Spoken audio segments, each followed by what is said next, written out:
This side. No joke. And to that piece of shit lieutenant that's always on his podcast bashing us, fuck him.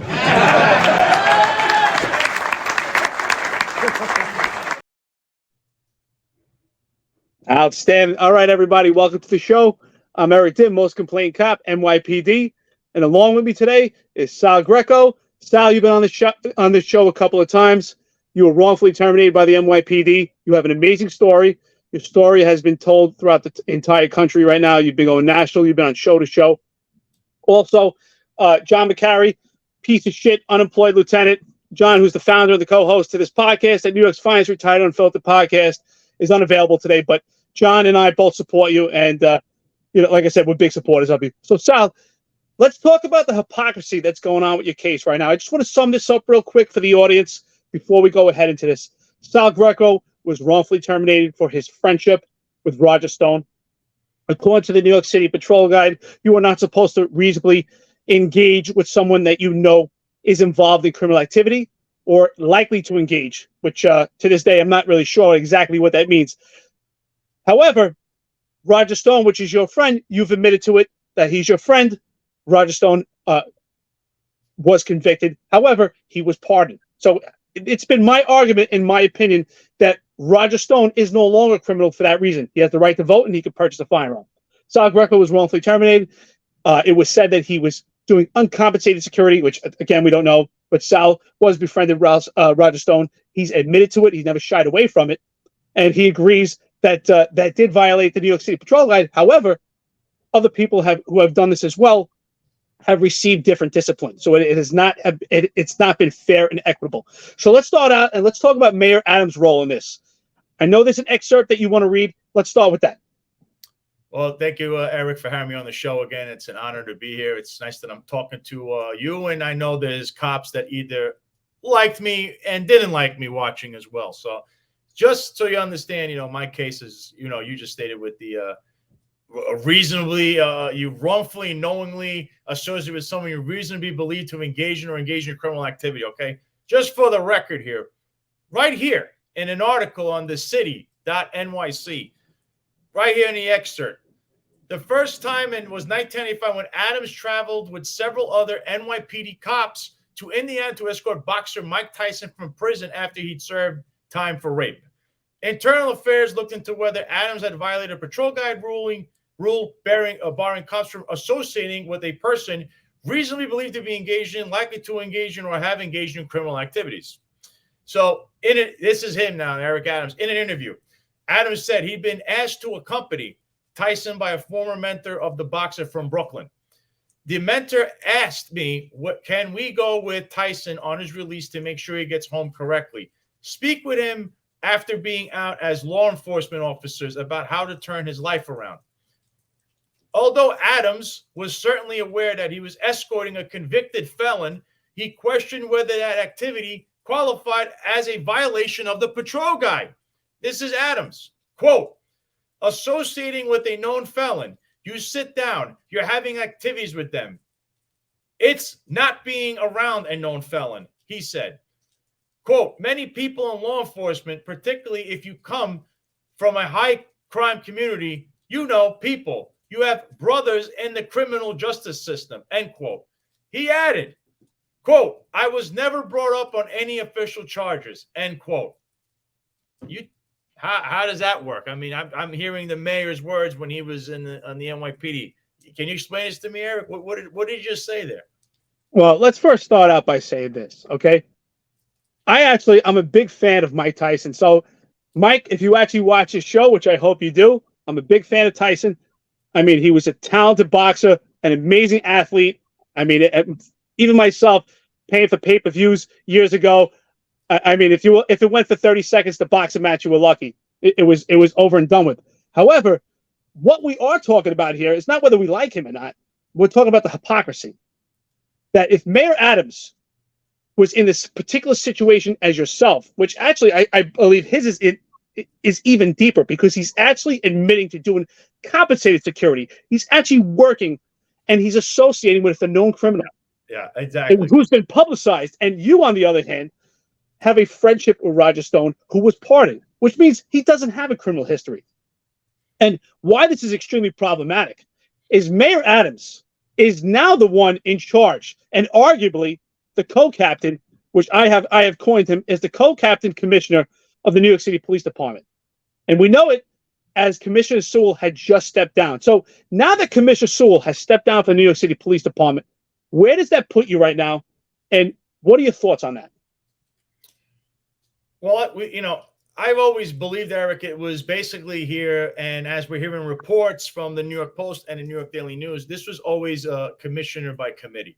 What I mean by that is there's a group of guys that are Eric Adams cronies that are on this job. These are the people that they were trying to paint me being as bad as what these guys really are. You have Chief Madry, who's currently involved in a sexual harassment case with a female cop, that cop being actually represented by my attorney, Eric Sanders. We also have the chief of patrol was John Schell. John Schell many years ago was involved in a shooting where he killed somebody. Maybe you should look into that. Nothing personal, but hey, you have a body under your belt. I mean, that maybe they tried to reopen that case, in fact, years later. You have also First Deputy Commissioner Edwin Caban, who is now rumored to be the new police commissioner. If you don't know this, Edwin Caban's brother, James Caban, was on the job in the late 90s with Eric Adams. And, he handcuffed somebody in a car and beat them senseless and was fired for this. He was charged. It was a hung jury. Later on, he became the slumlord of the Bronx. You could actually read this. He was arrested for that offense. And they put him in jail for a couple of days. So by terminology, if you want to use this convicted criminal nonsense, he is a criminal. He's engaged in criminal activity. Edwin's other brother, Reuben, was involved in another sexual harassment case where the city had to settle. Once again, the attorney on that case for the plaintiff was Eric Sanders, my attorney. He ended up retiring, but it was a sexual harassment case. You also have another person involved, Philip Banks. He of the unindicted co-conspirator years ago in that famous case that had the mayor involved. And unfortunately, my friend Jimmy Grant, who was found not guilty, the only man I've ever known to beat the Southern District of New York personally. The NYPD hates him for this. But Chief Banks never saw, had no problem. He was in the paperwork, unindicted co-conspirator, had to get off the job as chief of department. We also have this guy, Stewart's name is Stewart. He's the head of community affairs. He's another Adams crony. Oh, we know him very well. Yeah. He's in charge of de-escalation. That's right. And finally, you have a guy named Fearson, who retired off the job, but somehow now as a civilian, he has a say on the job. And last but not least, the true de facto head of the police department, the one and only Mayor Eric Adams. Well, let's reflect on this. I think it's important that we explain to the public because most of our viewers, I believe, are cops. Right now, we're centered around the contents of the NYPD, and the NYPD is on fire right now, especially with the stepping down of Commissioner Sewell.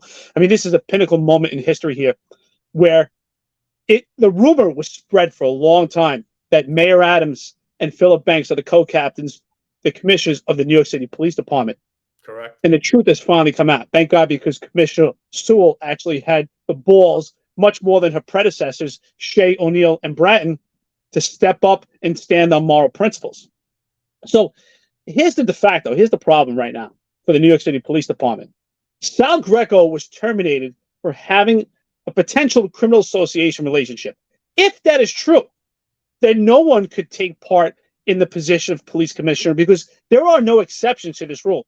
You cannot be friends or associate. And the terms are very, very particular in the patrol guide. It says associate. There are no exceptions. And it doesn't have to be someone that is engaged in criminal activity. Please, I want my viewers to understand. It's someone is likely to engage. I don't know how you say someone is likely to engage, but if this Reuben character had a sexual harassment case and he was actually forced out of the police department, I would say that person is likely to engage in some type of sexual misconduct. So this person potentially should not be posing in any pictures with Caban, who is potentially going to be the acting police commissioner. I assume he's going to be the acting police commissioner as soon as Commissioner Sewell has stepped down. But here's an important part now. So Commissioner Sewell is part of your particular lawsuit. So how does that change anything right now, if it does, or does it not change? Because the argument has been said by John McCary and myself that Commissioner Sewell has been said she does amazing things. At the same token, we're hearing, and we know this, that she was not permitted to do her job, that she was put in the corner. So John and I both agree you can't have it both ways. Correct. So how does this affect your lawsuit? Is she going to testify and say, well, I signed off on his termination, or is she going to say I was bullied into signing this? Well, actually, Eric, in that second motion to dismiss here, or my amended complaint, she is definitely on there. She's on the lawsuit. She will definitely get deposed in this, because the question here is, what did she know? How much did she know? Who said what and where? Because now we go back to the Cardi B incident. She stated to the Daily News, and this is it actually in my rebuttal to their second motion to dismiss. In my rebuttal, I stated, well, here's the newspaper article. She stated to the Daily News she had no idea about any of this. That's funny, because someone had to have invited her. Now, the city, in their motion to dismiss, actually wrote, I bizarrely claimed that Cardi B came to the police academy when, in fact, she was court-ordered. Well, again, in my rebuttal in there is a press conference from everyone's favorite mayor, Eric Adams, where he states that, number one, Cardi B was invited to the police academy. Number two, that we just don't discard people. Apparently only discard Sal Greco or Roger Stone. Everybody else is redeemable. Sal Greco is not redeemable, and neither is Roger Stone. How about the unvaccinated? Are they redeemable?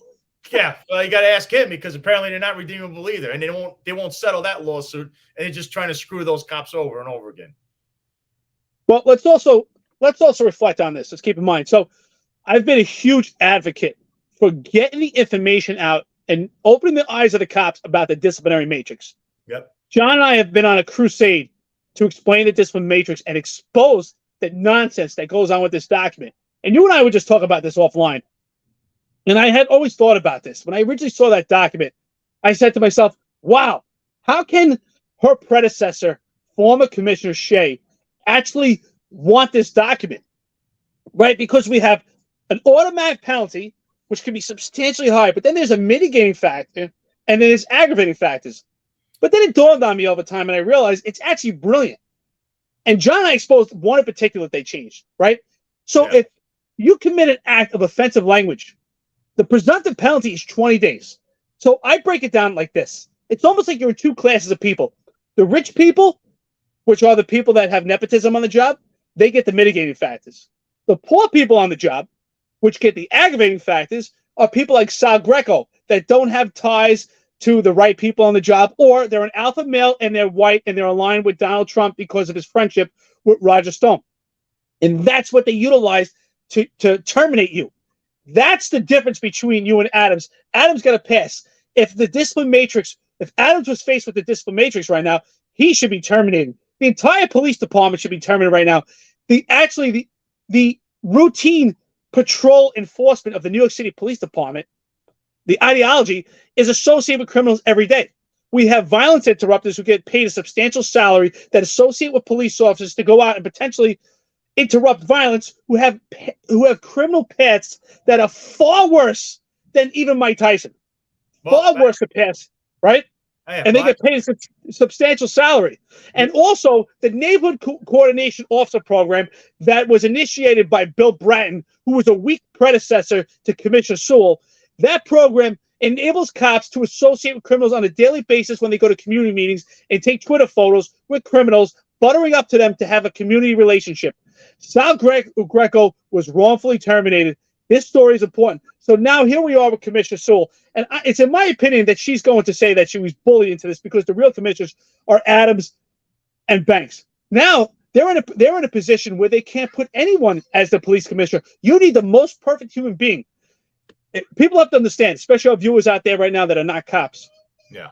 It doesn't matter if they're La Familia or not. There is no exceptions. If your father is a criminal, you cannot associate with him. Am I right?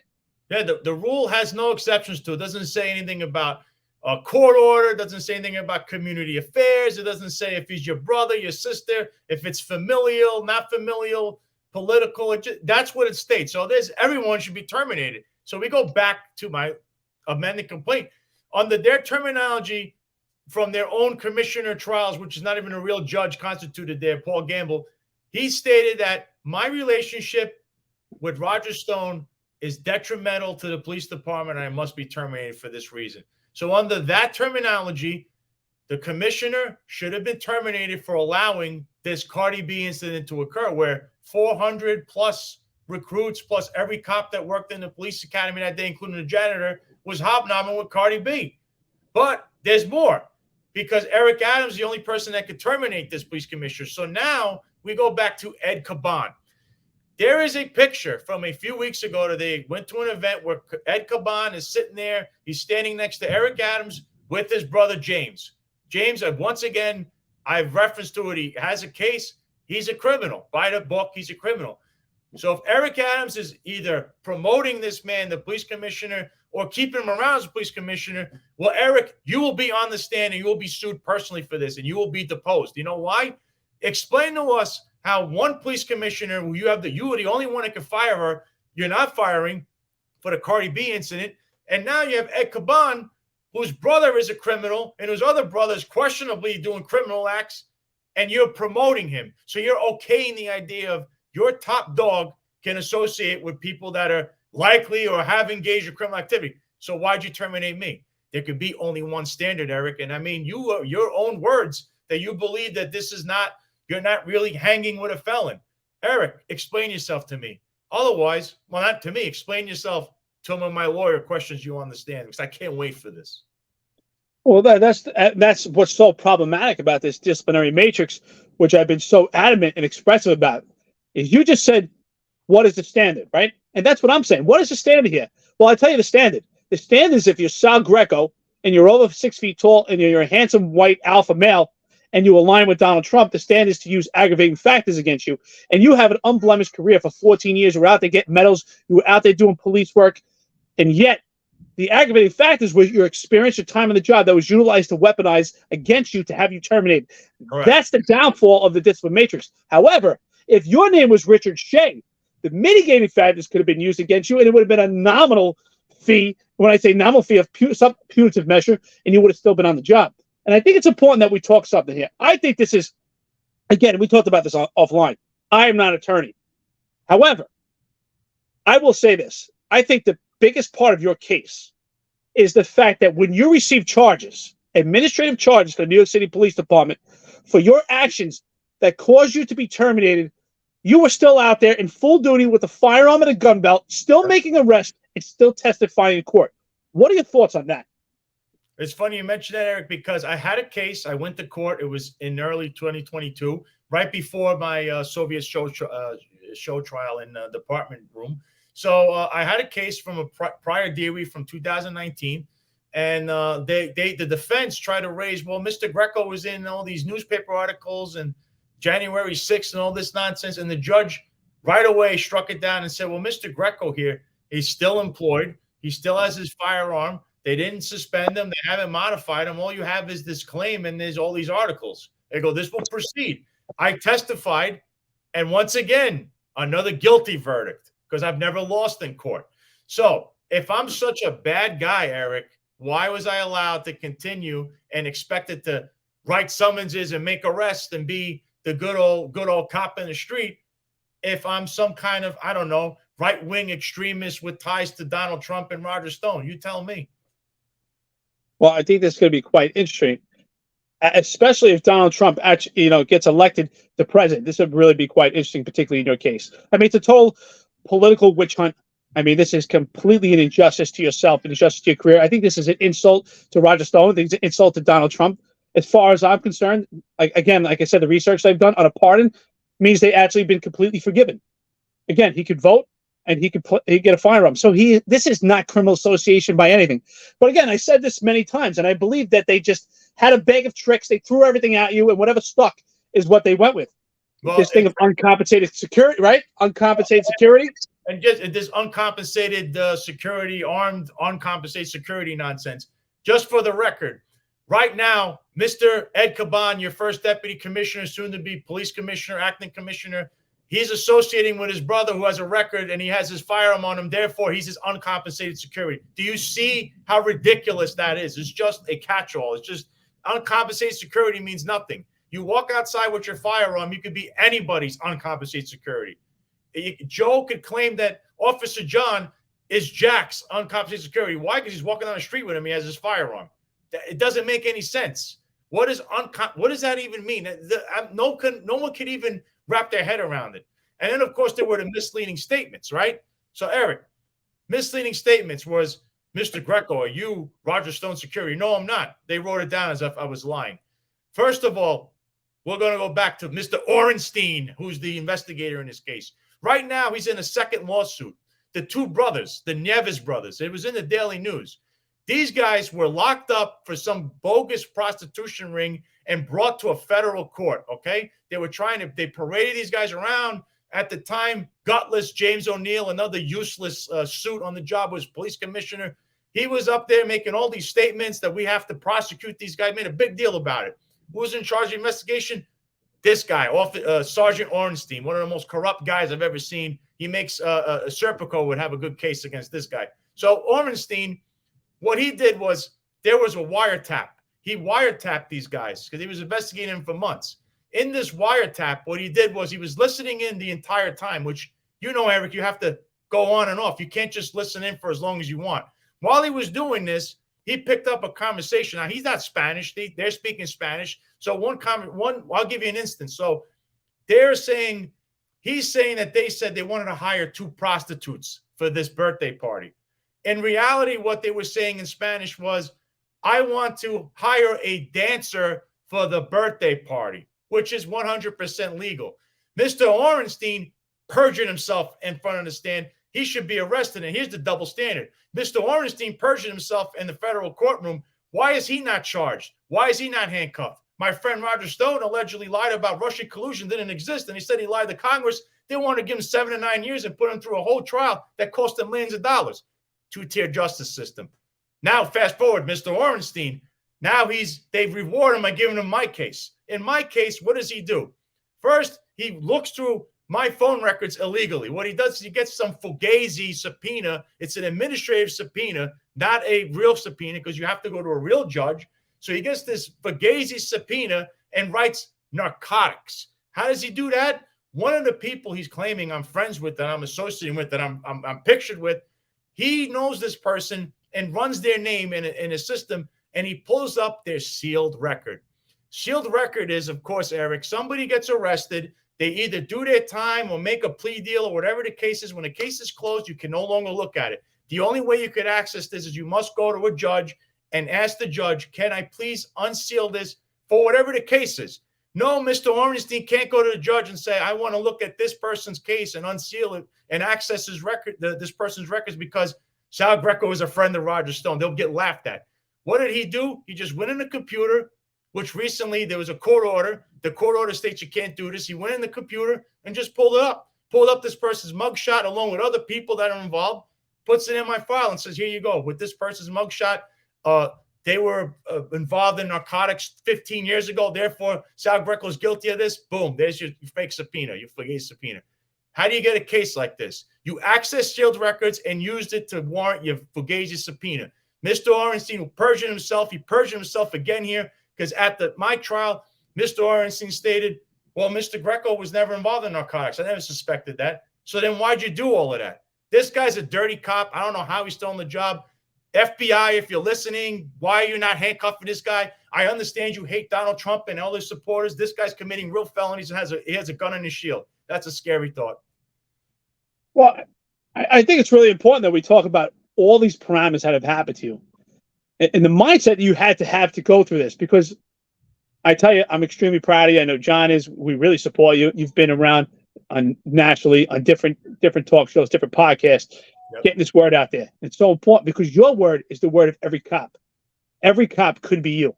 If you're an alpha white male and you align with certain politics, the mitigating factors will not be applied to you. You will have the aggravating factors, just you did, even with an unblemished career. Well, Eric, it doesn't matter. What you're stating, right? We can flip the script. You have a Republican mayor that now says, I want to whitewash anybody who has who's a Democrat or associated with a Democrat politician or Democratic figure. And then this happens to you. You'll be screaming, oh, that's not fair. But guess what? If you railroad Sal Greco, they can railroad anyone else. They don't care. They don't care, people. You guys, so today you notice that the Hunter Biden got a slap on the wrist for something that if you or I did, we'd be in jail for 10 to 20, okay? There's a two-tier justice system. Donald Trump, they're saying he took these documents and they want to give him 400 years. Joe Biden did the same thing and there's silence. So you understand how this works? And this can't be because the lady justice has only one standard. This is what's happened. They have politicized and weaponized the DOJ and law enforcement in general. And that's the entire problem here. And anyone who's in the street right now and you're wearing a gun and a shield, you notice. Out here in Broward County, Eric, these cops are scared to death to take any activity or do anything proactive. Because you know what? The sheriff already let them know, this corrupt sheriff over here let them know that if they put their hands or do any kind of arrest and anything comes up in that, that cop will not only be disciplined, he will be terminated and possibly criminally charged. Who wants to take action? Same thing in New York. Got to be out of your mind. You want to go along with this insanity? You want to make Eric Adams look good? Because trust me, Eric Adams will do to you what he did to me. He doesn't care about court. He's laughing the whole time. Oh, everything's funny for the guy. I mean, he dresses really good. I got to give him that. But other than that, he's going to lead you to the wolves. So you really have to think, if you're a cop right now, do I want to put myself in the same shoes of a Sal Greco or an Eric Dim or John McCarry? Do I really want to be like that? Or I'm just going to sit there and do the bare minimum or just act like I would just sit there and do the bare minimum if you ask me, because they'll come in for you. They'll come for your pension. They'll throw you in jail. That's the ultimatum out here. So think with your head out there if you're still on that job. And don't write any letters. Stop being petty. You got a problem with somebody, go up to them in person. Because in all reality, those letters should all be ripped up because cops, NYPD cops, are their own worst enemy. That's what happened to me, ladies and gentlemen. You know what? Let's talk about that real quick. So Sal Greco has been the victim of a political hit job, in my opinion, John's opinion. Your opinion, obviously, you've been wrongfully terminated. But what does it mean to be the victim of a political hit job? Here we are. We have rules of the New York City Police Department, right? And it's very ambiguous. It's very vague, right? If you reasonably engage in criminal association with someone who commits criminal activity or someone who's likely to. I mean, we could say anybody. But what really brings to light is these cases we have, right? We have Cardi B that's ushered and escorted around the New York City Police Department in some of the most intimate areas of the New York City Police Department. Michael Dowd, who was one of the most corrupt cops in the entire history of the police department, he had his presence in the New York City Police Department. We have violence interrupters. We have the neighborhood coordination officers that take pictures with criminals on a daily basis to have community relations. And we have Sal Greco. What's the difference? Sal Greco's friendship caused him his job. He was terminated. Again, complete political hit job. You said it correctly. But this is the problem that I'm saying here. So here we have now, right? We're really at a pinnacle moment. So technically, by all means, and this is what's going to be important in your court case, you were terminated by Commissioner Key Chansul. Correct. So Adams could say whatever you want. He could say, I don't discard people. I don't do this and that. Because ultimately, this is my opinion. If he has to testify, he's going to throw Key Chansul, our former commissioner, under the bus. Or he's not going to testify and there's going to be some type of settlement. How is she going to say? What are your thoughts? If she that's why I'm asking, do you think she's going to say I was bullied to sign this, or she's going to take responsibility for it? Because ultimately, no matter what, she signed that fine line. I wish I could answer. I have no idea what's going through her head, or if she even knows about this case, in all honesty, or anything that she signs or does. I understand that behind the scenes that there was a big falling out at City Hall and they would berate her. You have to realize with guys like Caban and Madry, I mean, you look at their history and you look at the history of Philip Banks, they berate people. Even Shell, I mean, I knew him as a captain. He'll berate you. If they don't like you or they think you're doing something that they don't like, they'll berate you. Even though she's a police commissioner, the assumption here and what the reports you're hearing is that she's a figurehead. So once again, we fall back to what you said. She's either really good at the job or she's just a complete figurehead. It's somewhere in the middle. What she does have is rank and file, and the public really liked her. She's very presentable. She's a very respected cop back in Nassau County. So she came over here thinking, I might try to do the right thing. And then she got a rude awakening because you're not doing that with Eric Adams and company, especially with that group of characters that underneath him. So whether she testifies or not, I don't know. I know that Eric Adams would love, but she will be on the stand in this case if it goes forward and it gets that far. But predominantly, Eric Adams himself, he's the only one that has the power to terminate a police commissioner and appoint them. His question is, you knew all of this, you being a victim of this stuff, saying all this stuff in your career, and now you're terminating me, trying to use the same Fugazi rules that they try to use on you, and you somehow survived it. And now your two police commissioners you had between her and then Caban allowed this criminality, all these criminals to come to either the police academy or hang around you, and you okayed it. So if it's okay for them, why is that okay for me? You're calling my friend a criminal, right? What makes Cardi B and Caban's brothers better than Roger Stone? Or no one could be discarded. Which one is it? He's all over the place, and his own words are coming. That's what's going to get him. It's his own public statements, their actions. He's the main guy here. Now, anyone could try to step up and say they did it, or wherever the case is here. I don't know who the hell is in charge here. You just know it's a police commissioner by committee, it seems like.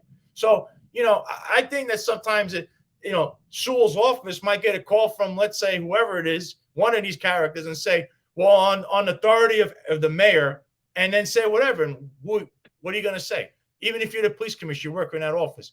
If you get a call from someone from City Hall or someone else that's maybe a rank underneath you, but is representing the mayor and says, well, the mayor said X, Y, and Z, what are you going to do? There's nothing you can't say or do because we're going to go against the mayor. That's your boss.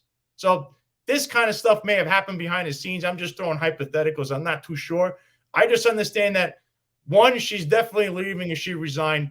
Two, she quite possibly allegedly hired her own lawyer and will be filing a lawsuit against all these guys. Three, allegedly she's about to take the Baltimore police commissioner job. Number four, I got to be honest, even though she's on my lawsuit, I think Keyshawn Sewell will be a great candidate to run against Mayor Eric Adams in the future mayoral race in the next year or two.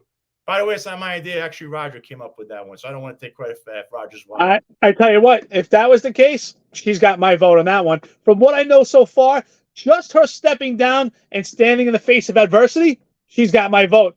I mean, right now, I would probably vote for anything. I'd probably vote for a Pepsi can over Mayor Adams. But honestly, at that point, if those are my choices, absolutely. From what I know now at this point, she showed more balls. John and I say it all the time. We said on other podcasts, I've been begging for a strong white male to step outside the box, an older white male at the end of his career, a 62, 63-year-old man to say, you know what, these are the atrocities going on, to stand up. It didn't come from Bratton. Bratton, he panders to the left, he panders to the right, blah, blah, blah. I'm tired of him. I mean, he's just a complete disappointment. O'Neill, he sold out Daniel Pantaleo and changed the face of the police department forever. Daniel Pantaleo, and I'm going to use this terminology, John says all the time, he was a one-off, right? It's not something that happens quite often, right?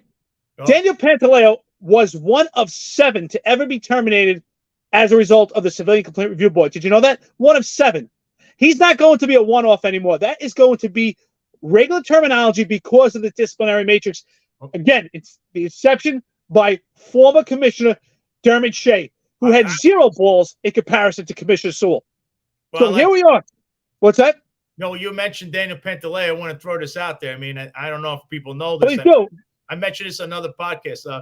The 120 precinct where that incident happened. I just want this on record from all accounts that I understand. I mean, I was working. I was on the job at this time.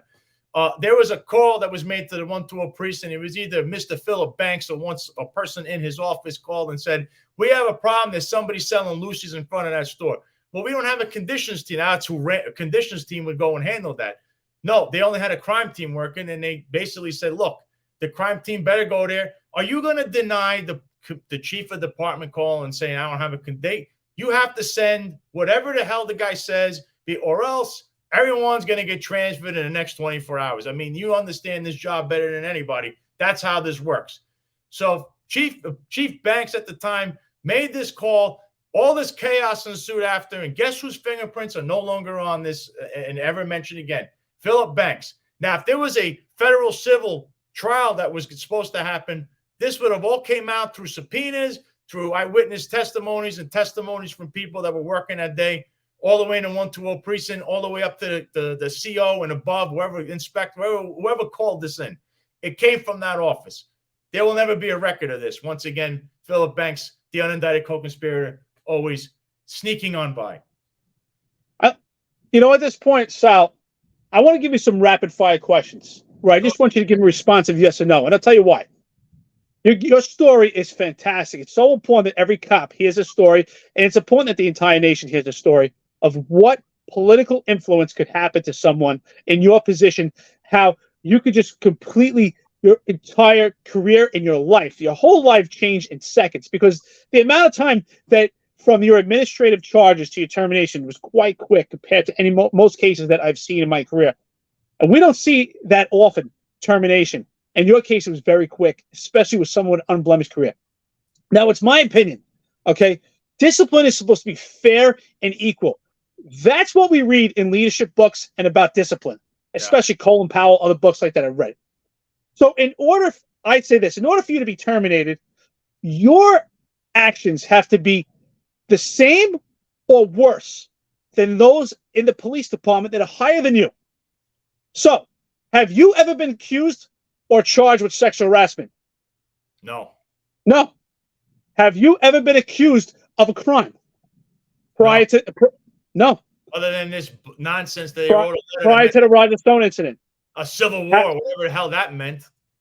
Have you ever had any civilian complaint review board administrative charges? No. No. So here we are. Just based on these rapid fire questions, these 3 questions.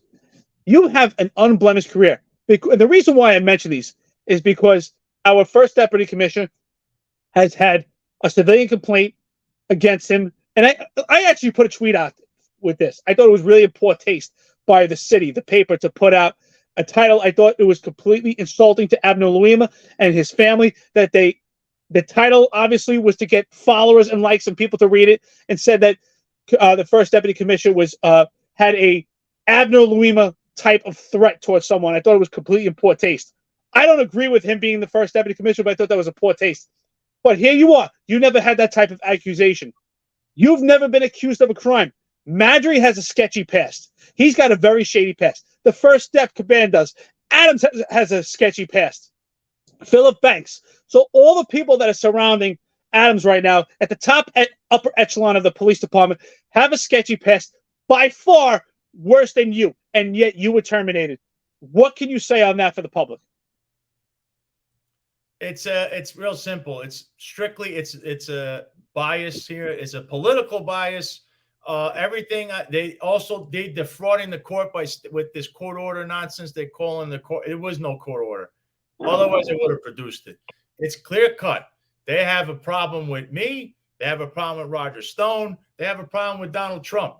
And what should scare people is, listen, whether you like us 3 or you don't believe you're Republican, conservative, whatever the case may be, remember that this can be flipped on you. If you allow this to stand, this can happen to you.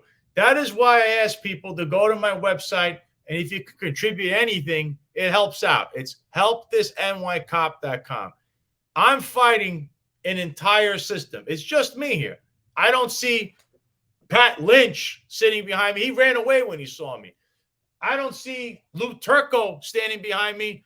He was kissing up to the mayor the other day when he was trying to cover up for the fact that the police commissioner resigned by saying, we settled all the contracts that waited. How many years did everyone wait that were complaining? How many of those chat things you have that people were message you, Eric, saying, oh, we're never going to get a contract. And they're all kissing Eric Adams' ass, who could have gave it to you the day he walked in.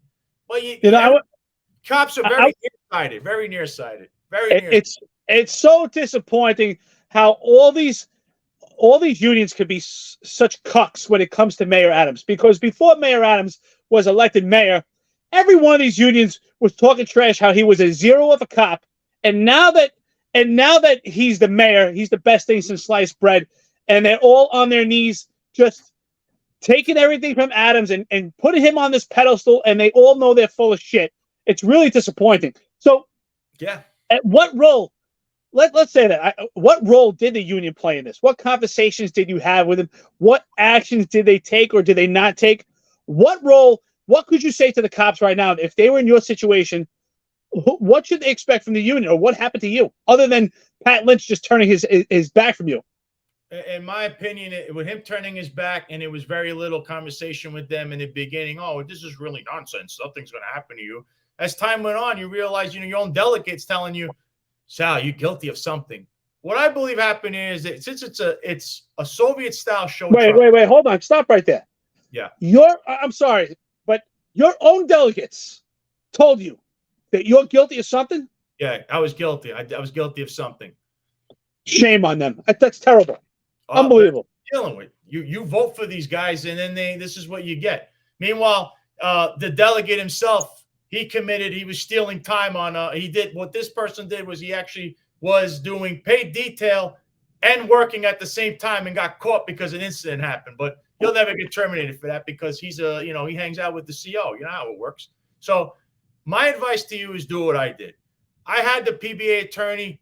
He himself told me it was a kamikaze mission. He said, if anybody other than Roger Stone or Trump are involved, you're not even at this point because this is nonsense. Everybody knows somebody or has been involved, whatever. I mean, you didn't even do anything. He looked at all the documents. And by the way, I was the one that found the subpoena, just to let you know. I was acting at a certain point, I was acting like my own attorney because everybody had already agreed that I was host here. So it's basically you're set up from the beginning.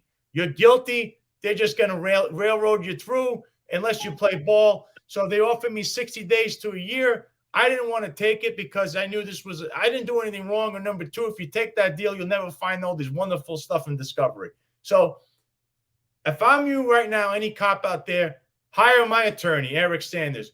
He'll go to the trial room and he'll destroy them because this is how you need. You have to go with your own. I hate to do it, to tell people this.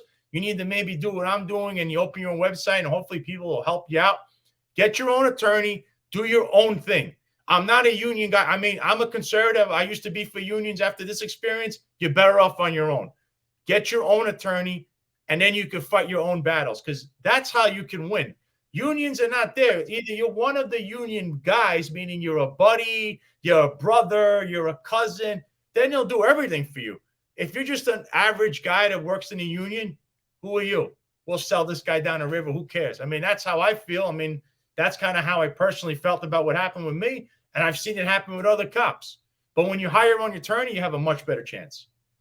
So let's get this straight, because this sounds like to me that you were targeted against, and that you were retaliated against because you wanted to fight the system and take this department trial. Because so you're saying here, but I want the public to understand that, especially at cops. So initially, you were offered a 60-day penalty hit and 1 year dismissal probation. Is that correct? Because you're telling 16 years. So a lot of our viewers are not cops. So I want them to understand we have wives of cops. So we have, and some of the cops, they don't know themselves. Honestly, I speak to some cops. I'm like, hey, you read the Discipline Matrix? Like, what is that? They never even heard of it. I said, you never heard the Matrix? That can affect your entire career. Yeah. So you were offered 60 days and 1 year dismissal probation. Am I correct? Correct. And you denied it, and you opted to take it to department administrative trial. Correct. So what was the amount of time that elapsed from the time they offered this to the time they actually went to department trial? Bring us to that. So here you are served. You decide that you're going to take this department trial. What made you say that? And what was the time that elapsed? So you went to department trial and you were terminated. Because I'd love to use some examples. I know some cops that I worked with who are waiting for discipline, an answer from cases of over a year ago. And they still haven't got a response. And yet yours seem to happen much quicker. So please take me through that. Okay, so obviously they investigated me in January 2021. I had a second 2 GOs, 2 interviews. One was January, another one would be in March. Obviously, March should be scrapped for the fugacious subpoena and the access to the sealed records. Then in May, they served me with charges. And then right after, a week after that, they transferred me to Summer All Out to the Bronx, but I was still, there was nothing. They hadn't said anything to me. I didn't do anything yet. They just said, oh, we need to send you there. Send the guy that has 4.5 his whole career. That's interesting. So I got sent to the Bronx. Then I came back. It was September or October. Came back to my command, and they told me they want to offer you 60 in a year. And I says, I know you're not going to take that because you didn't do anything. I says, you're right. But my delegate said you should because you're guilty of something. So got to March. February, I had to go down because the internal affairs or whatever, to the advocate's office. They told me, well, sign this paperwork because March, we're going to do the trial. March, we did the trial. It lasted 1 month. I had 4 different dates. They were $835 each. Meanwhile, there was a trial next door that took 3 hours for 8 people to make some sexual harassment claim against one officer. 1 hour that trial went. Mine was 4 days, just so you understand. So I did 4 days. They came up with a decision. The trial ended in the beginning of April. The decision came down in about June, and in August I was terminated.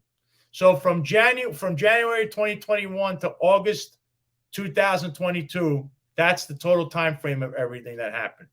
And it kept me in suspense from May of 2021 all the way till the trial was in March. And then you got you got all the paperwork in June, and then it was finally terminated in August.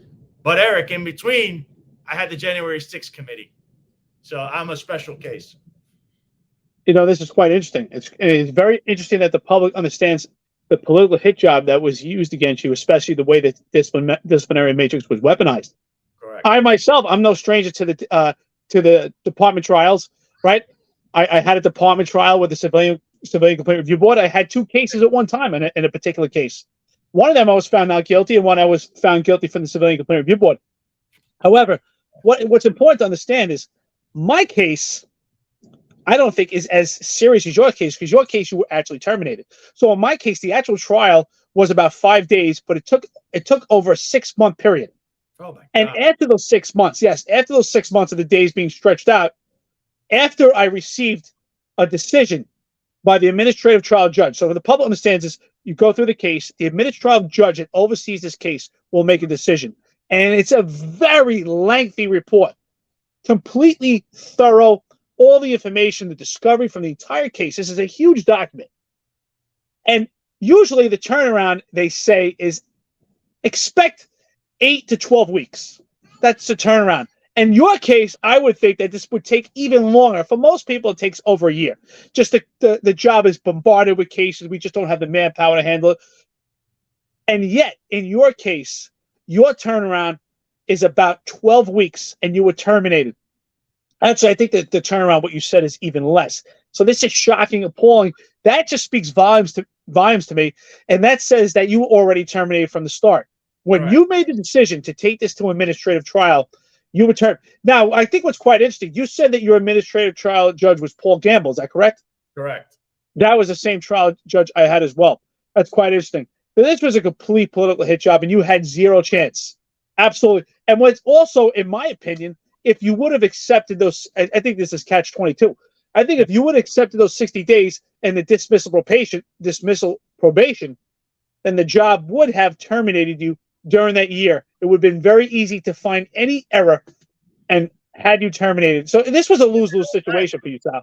Here's the stupidest thing, but all they do, Eric, here you come to work. I think Sal Greco's wearing white socks charges because now you're on probation. Oh, Sal Greco forgot to put his camera in. His camera was in his locker and not docked. Instead of a CD, you get terminated. That's how simple it is. People don't realize that. Maybe they think, I don't know, they think that it's a game because some of these cops never get in trouble. All these people, listen to me. When you're targeted, and believe me, I've seen it with Roger. I saw it myself, and I see it now with President Trump, okay?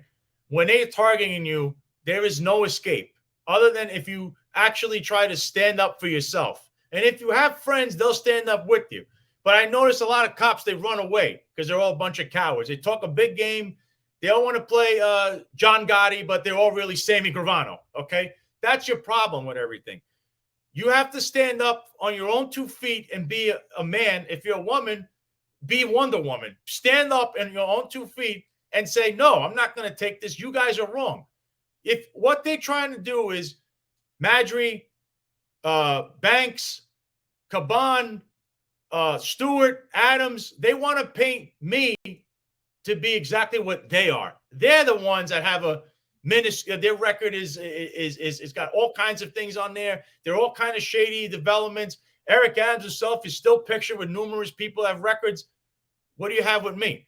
Sal Greco is a member of the Proud Boys. No, I was never a member of Proud Boys. Just because I came into contact with him in one or two events somewhere because they could pay for, you go to an event, Eric, anybody could show up. Anyone. I mean, I went to a boxing match the other night. It was funny because it was John Gotti's boxing event with Floyd Mayweather. I mean, you could have numerous convicted criminals in the building. Now I'm a member of whatever these groups are. I don't even know who they were. We've just come into casual contact. You're in the same area with the person. Yes, there's a picture. I'm pictured with these guys that were standing behind me, or I'm pictured in a circle. I'm not even like, I don't know. This small conversation like, hey, how are you, bud? Yeah. I don't know these people. Now they make you a member of them. Imagine they did this back in the 70s and 80s with the Cosa Nostra. Of course, they never did that. But, I mean, that's the mentality. That's what they're doing now. You can't think like guilt by association is insane. And I think that finally there was an article the other day from the Washington Post that was saying how this prosecutor, who is a Coonan is his name, this guy, he was prosecuting Roger a couple of years ago for that bogus lying to Congress charge. Now he was bringing a DOJ. We must find Stone guilty of something on January 6th. So he's pictured with a member of the militia group.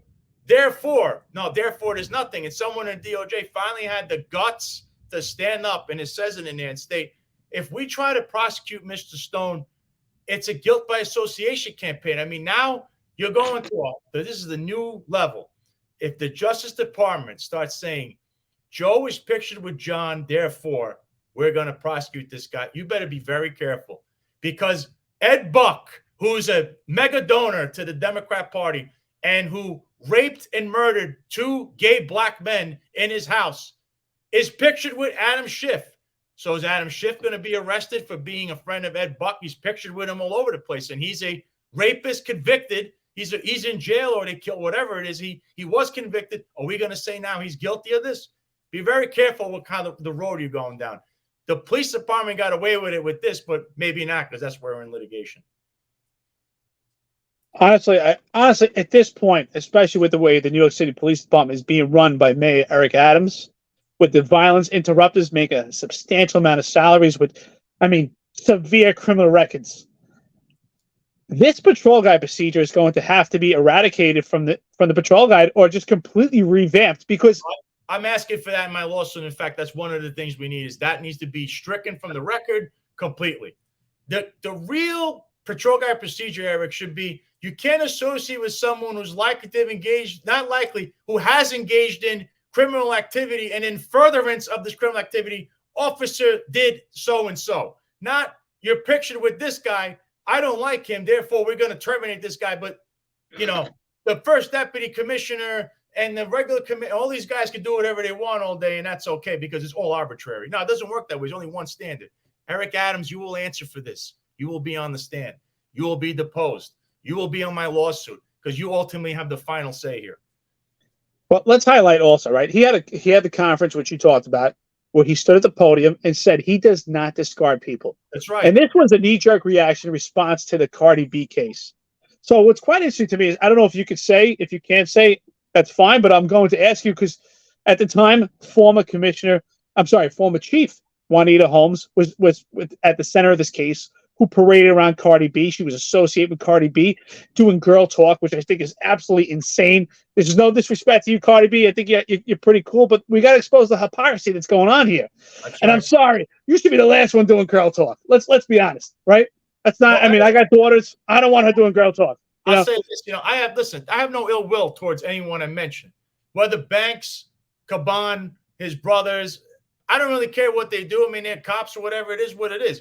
All I'm saying here is, Eric Adams, there can only be one standard.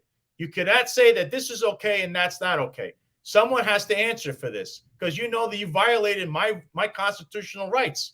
You can't just say there's only one standard. It's an equal opportunity job. You can't say this is good and this is bad and then just say, okay, well, we're going to terminate. You can't do this. You can't. Well, in her case, right? So we have to compare this hypocrisy here, right? So in your case, Sal Greco, right? For our viewers, cops, not cops. Sal Greco was terminated for his association with Roger Stone. Let's keep in mind, Roger Stone was pardoned by Donald Trump, which means he's exonerated. He's not a criminal. Former Chief Juanita Holmes was promoted to commissioner, right? That's what people don't understand. They say, oh, she's not, she was relieved of her position. This was political theater. She was promoted to commissioner for associating with Cardi B. Not only was she associating, being influential to have her be an advisor to our kids, our most precious kids in the New York City Police Department, doing girl talk to explorers who are young, learning about the New York City Police Department. But hold on here, Eric. Hold on. No, go ahead. Talk to me. You're saying this about Juanita Holmes, right? So she got promoted in this, obviously. But so and that's my claim here.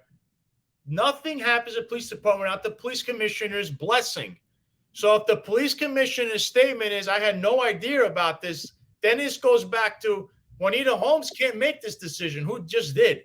Well, from all accounts, it's Eric Adams. So once again, Eric Adams, you will have to answer for this, and you will be deposed. And guess who else is going to be deposed?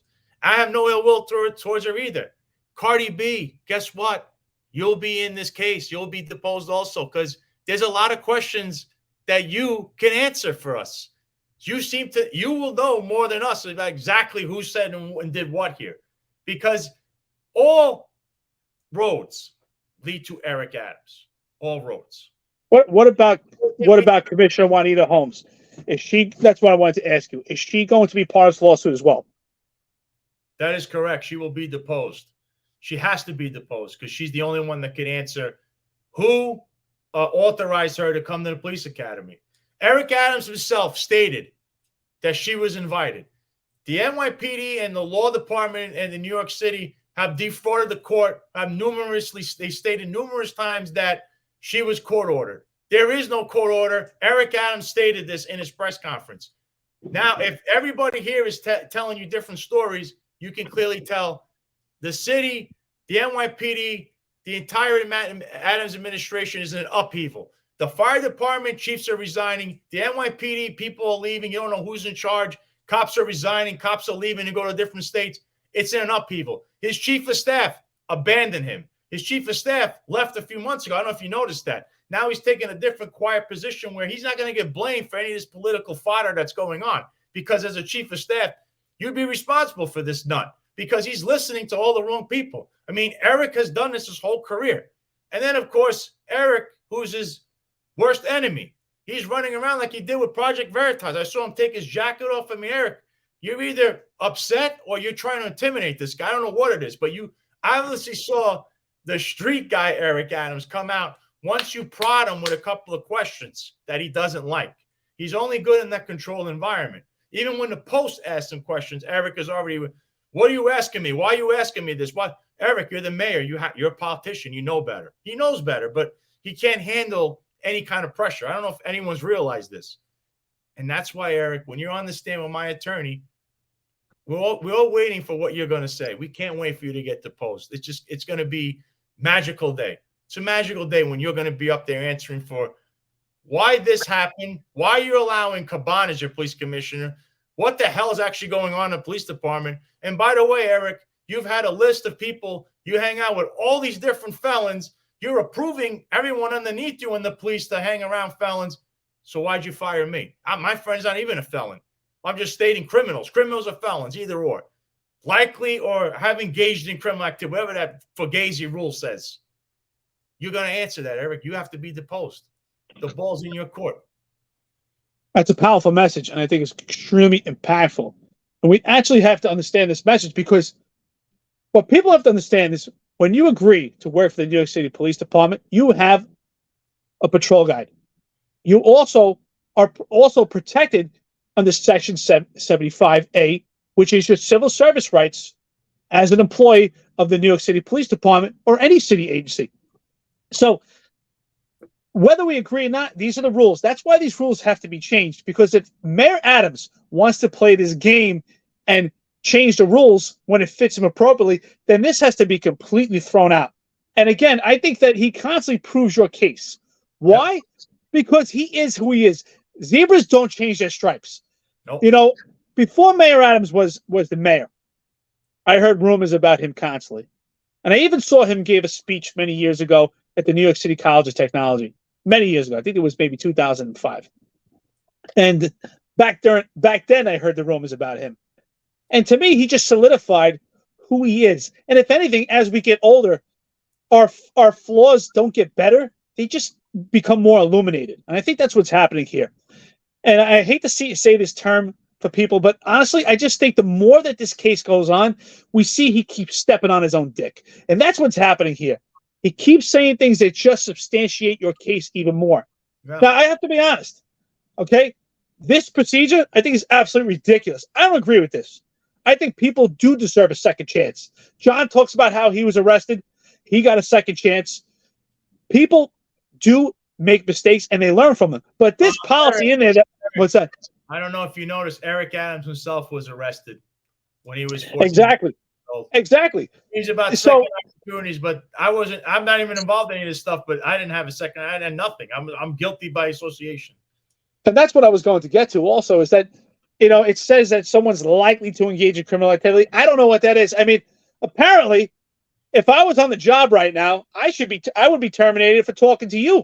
I'm associated with someone who's likely to engage in criminal activity by having ties to Roger Stone and Davis. So, which I think is absolutely the most ridiculous thing.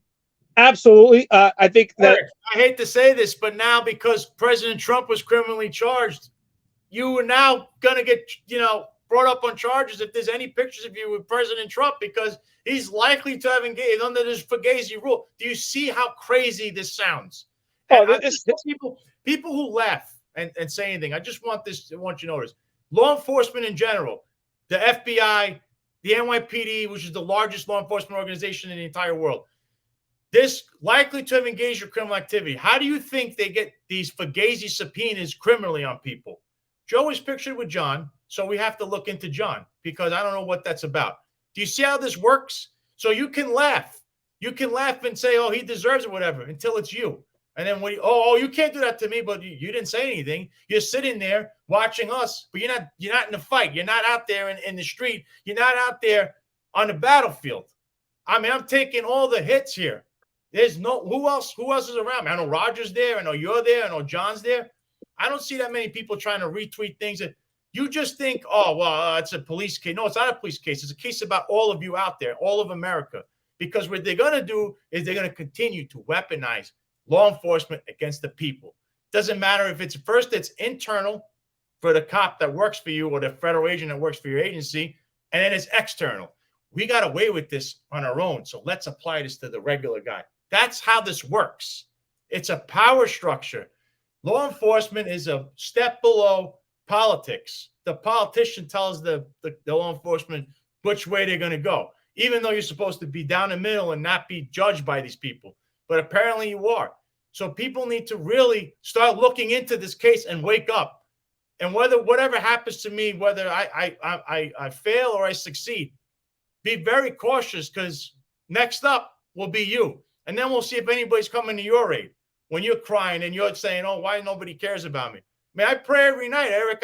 Without my faith, I probably wouldn't even be here at this time, because I was a very angry guy when this happened to me, because I said, what did I do to deserve this? But I put my faith in Jesus Christ. I put my faith in the Lord. I go to church every Sunday, and people could laugh and say, but no, it's not a ruse. I'm actually there. And I see the people, they come up to me and they're praying for me and they believe in me. And that is a big thing. And that's how you move forward in life. Because believe me, it's a godless environment in the police department where everything is about numbers and we have to do this and we have to do that. You want a day off? I need to go, anything. We can't give you a day off. Oh, my wife, you can't give you a day off. Church, no days off. No days off for you. This is work. You have to be here. Soldier, soldier, soldier. They beat this into you.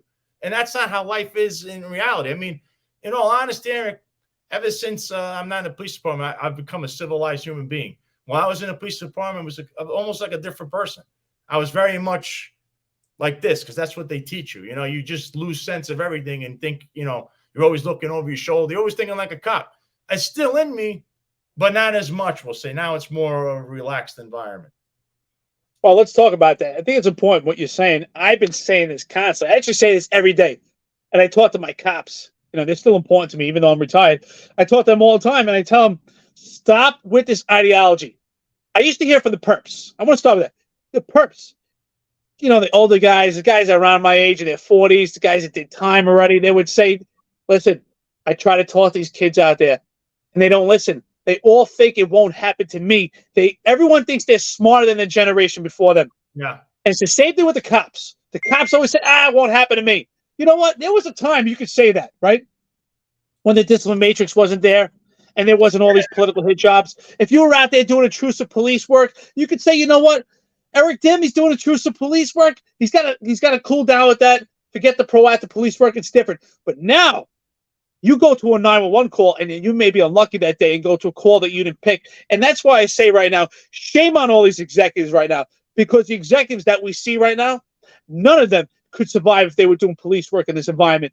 They've been accused of sticking batons up people's asses, things like that. Just as I've been accused. Now, I'm not saying they did it, but in this department, the way the legislation is right now, the politics, they would never survive. And they were much more, this may be a generalized answer, but it's true. They were much more heavy-handed than we were. And they would not survive in this department, especially with the amount of allegations they have. Absolutely not. And they would not survive with this disciplinary matrix because they all have sketchy past. Yep. Mayor Adams, if you want to do this right, you need to get rid of everybody and start from scratch. And actually, you need to get rid of yourself also, because you keep stepping on your own dick, and the things that you're saying just keep substantiating Sal Greco's case even more, showing that he was wrongfully terminated. And this was a complete abomination and destroyed a man's career in life. But you know what?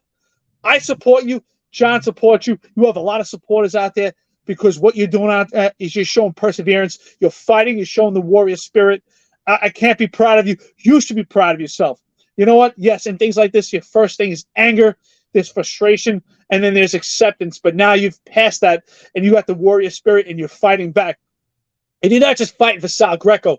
You're fighting for everyone in the New York City Police Department right now. Even if they have their heads down and they think it won't happen to them, well, guess what? If you're a white alpha male or white alpha female, because I'm telling you right now, there's racism in the police department, and it's towards white males and white females. And if that's you right now, wake up, because this could be you. And we don't want this to happen to you. This is an important message. Stop saying that you heard all the information with someone else. Read that disciplinary matrix. You need to read that patrol guide. I don't care if you get promoted or not. You need to know, and you need to educate yourself just as Sal did. Sal, what you're doing is super impressive. What else? What is your message right now? What is your other message right now with your lawsuit and your message to your cops out there right now? If you were on the job, what would you say to them? I'd say, listen, if you're on the job, like I said, find your niche. Continue what you're doing, but be very cautious how you move forward. Be very smart about how you move forward, because listen, like I said, you're always one allegation away from like my song and dance. All I read is don't end up being the poor guy that ends up in a newspaper. You'll be in a witch hunt just like me. People make allegations. Listen, being proactive. Listen, I was proactive, but I've never had anything on my record. Sometimes you got to get lucky or you got to be good, one or the other. Maybe I was a little bit of both, but if you're that good and if you stay out of trouble, you can almost have the career I had, but just, I don't know, maybe don't be pictured with certain people, I guess, or think that you actually have a right in this country to associate with who you want. Just be very cautious of my tale, because this is still ongoing.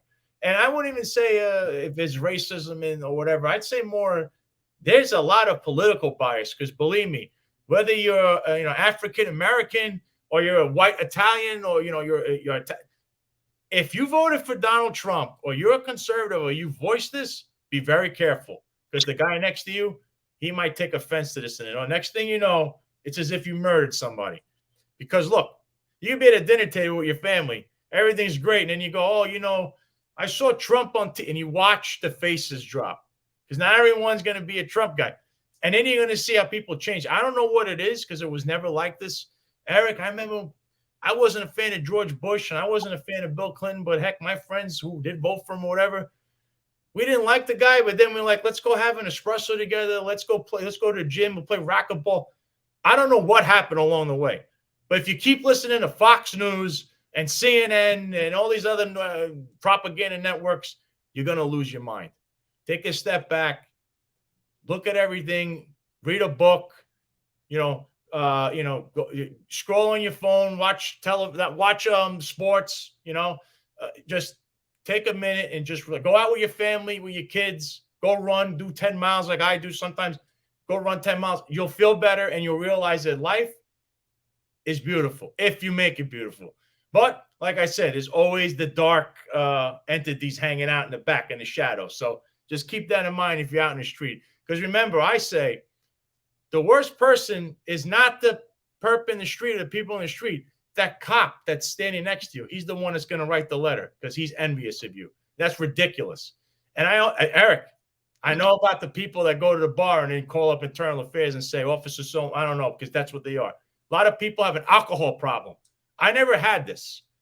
Keep the bottle down. I know the job is stressful. That's why I went to the gym. I don't drink.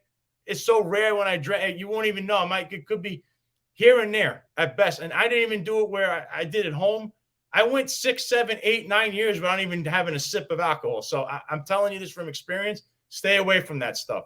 This job is full of it. I've seen it. I've seen it with my own eyes. And how many cops have gotten in trouble?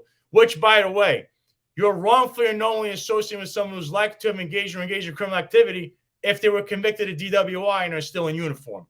Just so you understand that will also be brought up in my case. Eric Adams. I don't know if you noticed, or the police commissioner. Those cops are technically criminals. Hello? I want to thank you for your response, actually. I was actually going to ask you a question. We're about an hour and 10 minutes into this. Yeah. We're going to wrap this up soon, but I want to say, I was going to ask. I'll only go long for you, Eric. No. I love it. I'd rather them understand everything that's going on. I haven't been on a while, and it's like sitting on meal or something, right? You're having lunch. Sal, John and I, we're one of your biggest fans. I mean, I can listen to you all day. Your story is just really impeccable. It's phenomenal. Every time I hear your story, it's almost like I heard it for the first time. I can't believe that this actually happened to you. And I say to myself, I mean it. I don't want you to think it's cliche. I'm seriously proud of you. Like, you showed great strength because, John and I, one thing that we talk about is mental health, what's going on in the New York City Police Department. And we said it before, and they won't quote us on it. They've asked us about it, but they won't quote us on it, is that what makes the NYPD different, the law enforcement throughout the entire country, it's a stressful job. And we're aware that when we take this job, we're going to be exposed to things that most people won't see. But it's the internal pressures of the NYPD that lead to this epidemic of suicide deaths and just deterioration. And I was going to ask you, like, what are your outlets? How do you have an outlet to keep up your mental health? And you said it. You're working out. You're taking care of yourself. You're staying healthy. And also your belief in God. I think it's really important that you have outlets. And I think that's your message. You said it to our police officers out there. You have to have outlets other than the job so that you can get out these demons of the job and the internal pressures. They have to be expressed in a positive manner so that you can go on with a life. And don't be afraid to ask for help. If you're suicidal, tell someone, I want to kill myself, because this job is not forever, but your life is. This job is just a possession. Possessions are temporary and memories are forever. And you need to be around forever. And that's why I say, Sal, it's super impressive that you stand here proud. And look at your face. You stand there proud and you're knowledgeable about what's going on. You're on top of this case. You are a huge advocate. And I hope, and Sal, I'm going to ask you that after this case, once this case is done, that you stay involved in this and you're a catalyst and a crusader for change with this stuff, because the men and women, they need you. They need a Sal Greco to stand up for them, because some of them, they just don't have it in them to continue on this manner and this path. So for that, I thank you. And you heard it here on New York's Finest Return Unfiltered podcast. And before we get a word to our sponsor, Sal, I just want to give you the last word and say I thank you very much. And I want to tell the public this. I don't care who you associate or what happened. Prior to this, we had a couple of interviews, but for now, I consider you a friend, and you can call me anytime. And I'm sure John does as well. And I thank you for your story. Your story is powerful. I really appreciate it. Oh, thank you, Eric, and John also. I know he's not here right now, but you guys, have become my friends. You've also become advocates. You always put out anything I write. I put up on Twitter or Instagram or whatever, and it really means a lot to me, because believe me, when I started, nobody wanted to be my friend. The only person I had as a friend was actually Roger, and I wasn't allowed to speak to him during the time from January all the way to August, just to let you know. I wasn't allowed to speak to him. That was one of the other fugazi things that Mr. Ornstein said, and hopefully he's held accountable at some point for all this stuff because he's a crooked cop. So for everyone out there, listen, like I said, never give up. Always hold your head high. Look, I'm standing here almost bankrupt. I've put everything into this. I don't know how I'm going to move forward, but, God has a plan. And if his plan is to help me stay forward, I go forward. I go as far as the Lord takes me. So that's why, folks, if you can, and please, I ask you, if you can, you could go to helpthisnycop.com, drop anything you can there, because the next thing will be after this motion to dismiss, whether it gets denied or allows to stay forward because you already denied their first motion to dismiss. The next step would be a deposition. And, of course, I'm going to have to add Mr. Eric Adams to the lawsuit. I'm not kidding with that. He is going to end up on there. So anyone that can help me out, once again, helpthisnycop.com. If you can't do that, just keep praying for me. And while you're praying for me, pray for yourselves and pray for this world, because it's really there's many evil forces out there. But just as the Bible always says, God's forces are always outnumbered. It always looks impossible. It always looks like they can't win, but it'll always come out on top. Sal Greco, super impressive. I appreciate it. You heard it. The Finest Unfiltered. I'm Eric, the most complaint cop. Sal Greco, you can see him national on different podcasts, TV shows. John McCary supporting you, the founder and the co-host of this podcast. Now, word from our sponsors. Law enforcement professionals dedicate their lives to serving and protecting our community. But who's protecting their financial futures? That's where Laidlaw Blue comes in. Our wealth management platform is specifically designed for the law enforcement community. Laidlaw Blue is a division within Laidlaw Wealth Management, run by retired New York City detective John McDermott.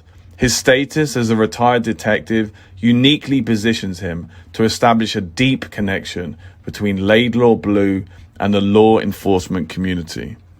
Our platform is easy to use and provides a range of financial services, including investment management, retirement planning, and insurance solutions. With Laidlaw Blue, you can secure your financial future and provide for your loved ones. Our team of experienced financial advisors understands the unique challenges and opportunities that law enforcement professionals face. We're here to help you navigate the complexities of financial planning and achieve your goals. Laidlaw Blue. Secure your financial future today. Book a meeting using the QR code displayed or call us directly on 888 901 Blue. That's 888 901 Blue.